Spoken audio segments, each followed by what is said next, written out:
Hello tout le monde, bienvenue dans ma nouvelle vidéo YouTube. Aujourd'hui, je voulais un peu vous parler de mon choix de vie d'être digital nomade parce qu'on ne montre pas forcément tout et on ne vous dit pas forcément tout sur les réseaux sociaux. Donc je voulais un petit peu vous expliquer mon choix et pourquoi c'est le style de vie qui me correspond le plus aujourd'hui. En même temps, je vais vous emmener avec moi voir un nouveau centre commercial de Bangkok qui s'appelle Central Park. Il a l'air vraiment incroyable, donc je vais vous emmener avec moi. Et vous allez voir, il y a même un parc sur le rooftop. Allez, let's go!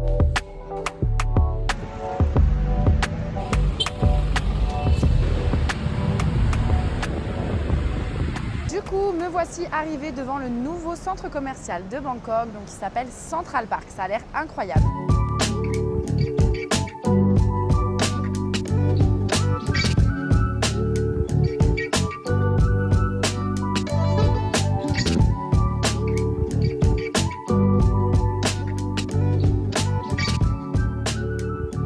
Revenons-en au sujet principal de cette vidéo, le fait d'être digital nomade. Chacun a son avis pour ce style de vie. C'est vrai qu'on a souvent l'image d'une personne libre qui peut travailler d'où elle veut, quand elle le veut. On a cette image justement de l'ordinateur et d'un petit cocktail sur la plage. Mais est-ce que ce style de vie correspond réellement à tout le monde? Et pourquoi moi aujourd'hui c'est un style de vie qui me convient? Juste pour partager un petit peu la vraie version et surtout ma version. Les bons côtés, les galères et les choix derrière tout ça. Déjà, pourquoi moi j'ai choisi cette vie? Je pense que j'en étais à un moment dans ma vie où j'étais un petit peu perdue et j'avais besoin de me retrouver. Et je me suis dit que le fait de me retrouver seule à l'autre bout du monde, d'avoir justement le choix de pouvoir bouger quand je le souhaite, de rencontrer des gens ou non, ça allait me permettre de me retrouver un petit peu. J'avais une activité qui enfin me permettait d'être libre et de vivre ma vie comme je voulais. Et donc en fait, je voulais simplement me laisser le choix de pouvoir adapter mon travail à ma vie. Parce que j'avais l'impression que la personne que j'étais en Europe, c'était pas réellement moi en fait. Je pense que j'avais besoin de me perdre à l'autre bout du monde pour retrouver un petit peu qui j'étais vraiment. Enfin, je dis retrouver, mais je pense que c'est plutôt trouver parce que je pense que j'avais jamais su qui j'étais réellement.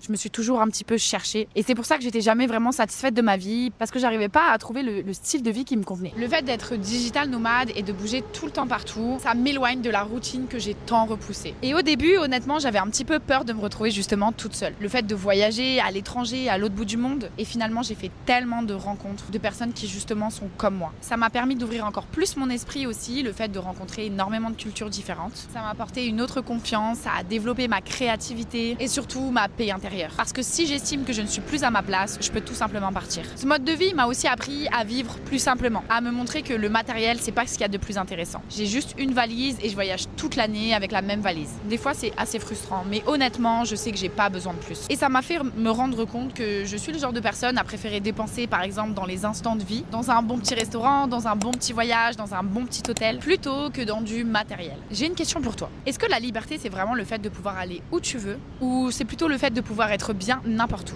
Je voulais aussi vous parler un petit peu des difficultés qu'on ne voit pas forcément. Le manque de stabilité, et ça c'est pas toujours évident. Le fait de bouger justement tout le temps avec une valise, de bouger chaque semaine. Faut se dire qu'il faut quand même avoir de la discipline pour pouvoir travailler. Parce que quand tu es déjà libre de travailler où tu veux, quand tu veux, et que tu bouges et que tu changes de logement toutes les semaines, c'est pas évident d'avoir une certaine routine de travail. Tu peux pas vraiment t'organiser à l'avance parce que tu sais jamais comment vont se passer tes journées et ce que d'un coup tu auras prévu de faire. C'est à chaque fois une nouvelle chambre, des nouveaux lits, il faut réinstaller tes affaires, il faut se réadapter à la ville, au pays, à la rue où tu es. Tu sais même pas si tu auras une bonne wifi pour travailler. Et au final, ça t'épuise énormément mentalement. Donc c'est pas une vie qui est de tout repos non plus. Alors attention, je bouge pas non plus toutes les semaines. Je me prends un logement à chaque fois pour une semaine et si j'ai envie de rester, je reprolonge à chaque fois. Il y a des fois des endroits où je vais y passer une semaine et il y a d'autres endroits où je vais plutôt reprolonger jusqu'à 2-3 mois. Mais ça va dépendre des endroits. Encore une fois, je ne prévois jamais. Et sachant que mon travail me suit dans tous les cas, j'ai vraiment décidé de m'écouter maintenant. C'est-à-dire que si je me sens bien à un endroit, je vois pas pourquoi je devrais bouger juste pour aller visiter ailleurs. Il y a des fois pendant 3-4 jours où j'arrive pas forcément à visiter parce que j'ai des grosses journées de travail et que j'ai pas forcément le temps de bouger. Et c'est ça aussi, d'être digital nomade, c'est pas forcément de visiter toute la journée et de changer de pays chaque mois. Pas du tout, c'est juste de rester à un endroit où tu es bien parce que justement tu as le temps et tu as le choix. Je pense que le plus important pour avoir ce style de vie, c'est d'arriver à faire la part des choses et de trouver un juste milieu, un certain équilibre. Parce que quand t'as pas de routine ni de stabilité, c'est quand même pas évident de s'organiser et de vraiment profiter. Il y a beaucoup de Français par exemple que je connais qui vivent en Thaïlande, qui vivent sur Bangkok, mais qui ont quand même une certaine stabilité, c'est-à-dire qu'ils ont leur logement à l'année ici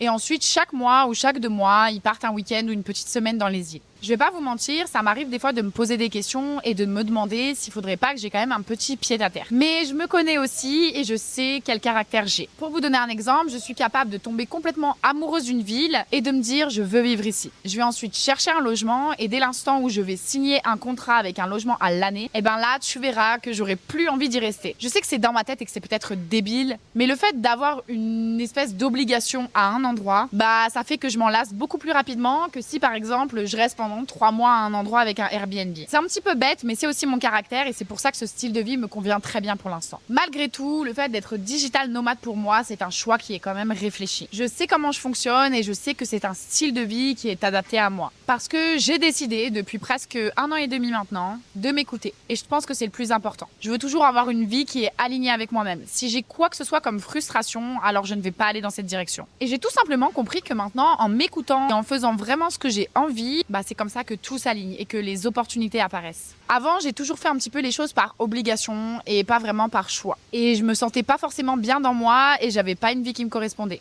Maintenant que je m'écoute, que ce soit au niveau professionnel ou même de ma vie personnelle, eh ben j'ai vraiment l'impression d'être dans le bon chemin et que tout s'aligne avec moi. Je sais que ce style de vie ne durera peut-être pas forcément toute ma vie, mais pour l'instant, ça me correspond très bien. Ce que je me pose comme question, c'est est-ce que tu penses qu'on peut vivre cette vie toute la vie? Ou est-ce qu'à un moment, il va falloir se poser? Parce que c'est souvent ce qu'on me dit, mais un jour, il va falloir que tu te poses, tu pourras jamais vivre comme ça tout le temps. Alors, je pense que si, mais je pense qu'en tant qu'humain, à un moment donné, j'aurais peut-être besoin de stabilité. Pour l'instant, pas du tout, mais un jour, je pense que ça viendra. Il faut se dire que c'est pas non plus tout ce qu'on voit sur les réseaux et que tu ne passes pas non plus tes journées à travailler sur la plage ou dans des rooftops. T'as besoin quand même de concentration pour travailler et je sais que je peux pas aller bosser non plus toute la journée, tous les jours, dans des cafés par exemple. Je bosse aussi à mon hôtel, j'ai pas forcément toujours des bureaux, je dois des fois bosser sur le lit. Avec le décalage horaire, souvent, je bosse même la nuit. De temps en temps, j'aime justement sortir pour aller travailler dehors, mais c'est pas toujours évident. Il y a quand même souvent du bruit dehors, on n'a pas toujours les meilleures connexions internet, donc il faut vraiment s'adapter et je dirais que c'est encore un juste milieu à avoir. Ça m'a aussi montré que j'étais capable d'être bien toute seule, même à l'autre bout du monde, que je me comblais aussi toute seule et que j'arrive aussi à m'adapter à n'importe quel pays où je suis. J'ai réussi à créer ma propre paix intérieure que j'avais pas forcément en Europe. Et surtout, ça me rend beaucoup plus productive. Pourquoi? Parce que ce style de vie, c'est la vie que je veux garder.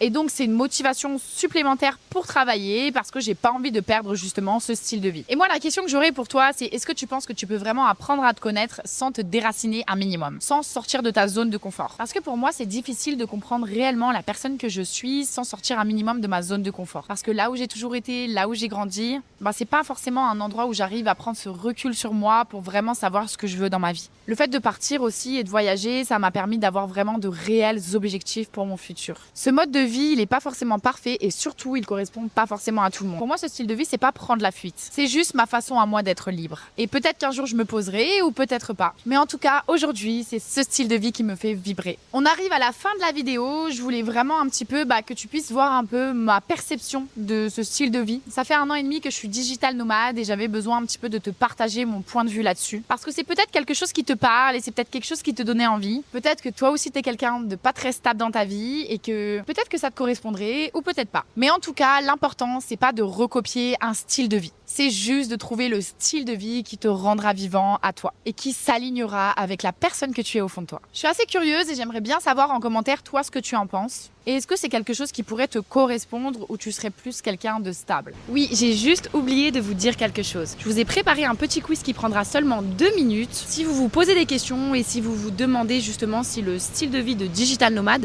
peut être un style de vie qui vous correspond. Alors, si tu as ce doute, n'hésite pas à faire ce petit quiz qui prend 2 minutes. Et ensuite, si tu veux aussi aller plus loin, je pourrais même t'aider à devenir vraiment digital nomade comme moi. Et merci à tous ceux qui se sont abonnés à moi lors de ma dernière vidéo. Ça fait vraiment plaisir de voir évoluer ma nouvelle aventure sur YouTube. Alors, à très vite!